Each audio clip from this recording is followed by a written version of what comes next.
May nagalit nung nakaraan kung bakit itlog daw yung pinakain ko sa inyo. So ngayon, nagpalitsyon ako para wala na masabi yung managalit. O ayan, litsyon yung tanghali natin ngayon. Di nila alam na kita kumakain dito na masarap, di ba? Yes! Oh.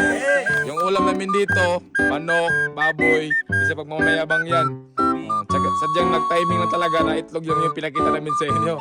Sarap talaga magtrabaho kapag ganito ang pinagpakain ng mga construction worker. Pwede na hindi mag-aral. Oh, sige, ilagay natin yung kanin kasi parang umuulan na. Yan, no? Crispy ba? Crispy? Crispy pa, crispy. Nga, ano nga? Doon. Eh, crispy, oh. Crispy.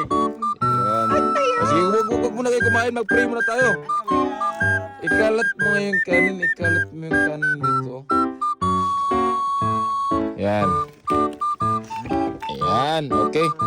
Sige, pray muna tayo. Pray muna tayo. Sige.